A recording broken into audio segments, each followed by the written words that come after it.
Hello दोस्तों, welcome to another video. इस video में बात करने वाला हूँ आपसे बजाज हाउसिंग फाइनेंस के ऊपर। अब आईपीओ में जब ये कंपनी आया था तो कंपनी का हाइप बहुत ज़्यादा था।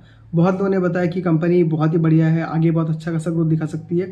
बट वहाँ से अगर मैं देख रहा हूँ तो इसका सितंबर 2024 एक साल के आसपास हुआ है। वहाँ से इसका 187 रुपीज़ का इसका ओपनिंग था और वहाँ से गिर के आज ये कितने पे चल रहा है, आपका 94 में चल रहा है। अगर परसेंटेज में देखो तो ऑलमोस्ट आपका 50% तक का लॉस है, आपका 50% का लॉस पूरा चल रहा है। तो दिक्कत क्या है बजाज हाउसिंग फाइनेंस में, वो देखता हूँ यहाँ पे। तो जब मैंने पहली बार कंपेयर करके देखा तो कंपनी का जो ग्रोथ रेट है वो कम है कंपेयर टू इसका प्राइस ट्रेडिंग।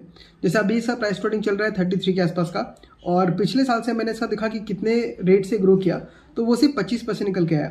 और इस साल का भी मैं अगर क्वार्टर देख रहा हूँ तो वहाँ पे भी ग्रोथ आपको 12% 13% मिल रहा है। और क्यू ऑन क्यू देख रहा हूँ तो किसी क्वार्टर में आपको 2% का ग्रोथ है, किसी में 3% का ग्रोथ है, किसी में 4% का ग्रोथ है। तो ये ग्रोथ रेट बहुत ही बेकार है। और कंपनी क्योंकि देखिए बहुत ही बड़ी हो चुकी है, वैल्यूएशन बहुत महंगा हो चुका है। तो ऐसे टाइम में जब मार्केट में बियर मार्केट होता है, मतलब वैसे भी कोई स्टॉक परफॉर्म नहीं कर रहा है, तो जो स्टॉक अच्छा परफॉर्म नहीं कर रहा होगा उसमें उसमें और पिटाई होता है और वो स्टॉक बहुत ज़्यादा नीचे आता है। वहीं पे अगर मैं कंपेयर करूँ आधार हाउसिंग फाइनेंस से, ये भी हाउसिंग फाइनेंस की कंपनी है, तो यहाँ पे देखेंगे तो इसका प्राइस ट्रेंडिंग है 21 का। उससे छोटी कंपनी है, उससे ज़्यादा स्ट्रांगली ग्रो कर रही है, बट इसका प्राइस ट्रेंडिंग 21 है।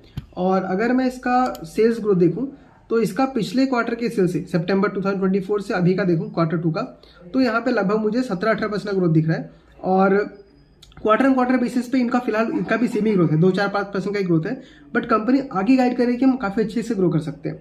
जहाँ पे बजाज फाइनेंस को बहुत ज़्यादा कंपटीशन फेस करना पड़ रहा है, वहीं पे आधार हाउसिंग फाइनेंस का बेस छोटा होने की वजह से वो बोल रहे हैं कि हम आगे जाके और भी एग्रेसिवली ग्रोथ कर सकते हैं। तो यहाँ बहुत छोटे में आपको समझ में आता है कि कोई स्टॉक क्यों बहुत ज़्यादा गिरता है या कोई स्टॉक क्यों बहुत ज़्यादा ऊपर बढ़ने लगता है। तो वैल्यूएशन तो एक रीज़न है ही, साथ ही साथ उसका ये भी रीज़न है कि वो ग्रोथ कैसे दिखा पा रही है। तो आपको सेम चीज़ चार्ट में देखने के लिए मिल रहा है। जहां बजाज हाउसिंग फाइनेंस आपका 50% डाउन है, हाउसिंग फाइनेंस का अगर मैं देखूं तो यहाँ पे आपको कहीं ऊपर दिख रहा है मुझे। मैं आपको यहाँ दिखाता हूँ।